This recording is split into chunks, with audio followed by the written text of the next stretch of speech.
धीरज मदने यांना न्याय द्या अन्यथा उग्र आंदोलन, जय भीम क्रांती सेनेचा इशारा।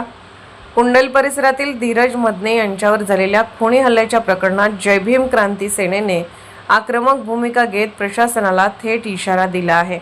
हल्लेखोर गाव गुंडांवर यापूर्वीही गंभीर गुन्हे दाखल असल्याने त्यांच्यावर मोका अंतर्गत कारवाई करण्यात यावी अशी ठाम मागणी संघटनेने केली आहे।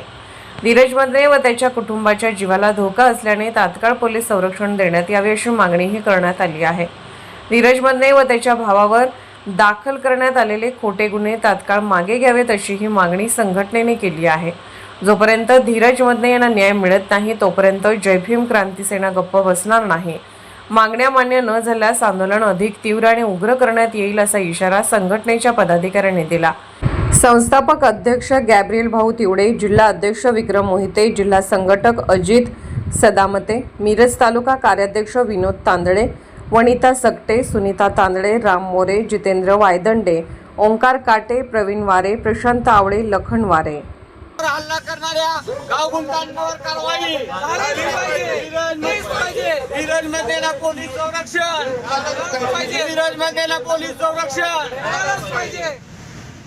माझं नाव गॅब्रियल तिवडे, मी जय भीम क्रांती सेनेचा संस्थापक अध्यक्ष आहे। आज सांगली जिल्हाधिकारी कार्यालयाच्या समोर जय भीम क्रांती सेनेच्या वतीनं या ठिकाणी न्याय दो आंदोलन करण्यात येत आहे। न्याय दो आंदोलन हे बेमुदत आंदोलन आहे।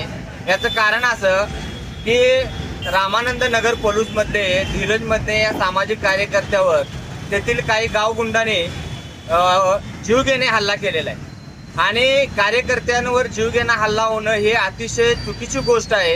याच्यामध्ये पोलीस प्रशासनानं लक्ष घालून ज्या गावगुंडाने हल्ला केलाय त्यांच्यावरती कठोर कारवाई करायच्या ऐवजी त्यांच्यावरती नॉमिनल गुन्हे दाखल करून त्यांना मोकाट सोडलेला आहे।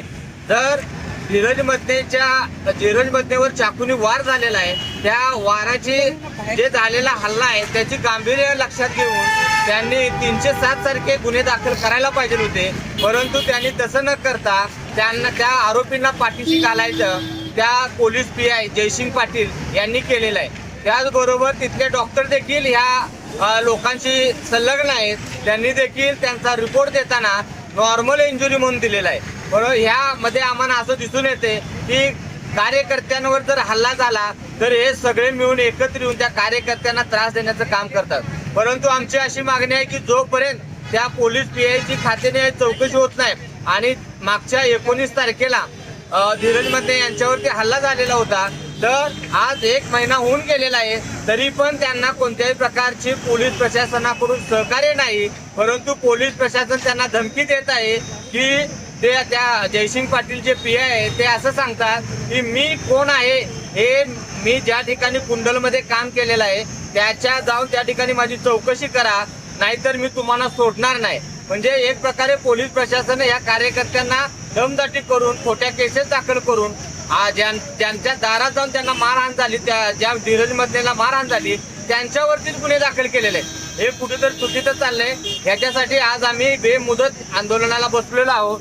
जर आंदोलनाच्या मागण्या आमच्या मान्य झाल्या नाहीत तर येणाऱ्या दिवसामध्ये आम्ही तीव्र स्वरूपात आंदोलन करू आणि धीरज मदनेला संरक्षण मिळायला पाहिजे ही प्रामुख्याने आमची मागणी आहे। आज सांगली जिल्हाधिकारी कार्यालयाच्या समोर आज आम्ही कालपासून आंदोलन करतोय। आजचा दुसरा दिवस आहे। जर आज उद्या 2 दिवसात जर निर्णय नाही झाला तर येत्या दिवसामध्ये आम्ही तीव्र स्वरूपात आंदोलन करू आणि याची सर्व जबाबदारी या प्रशासनाची राहील।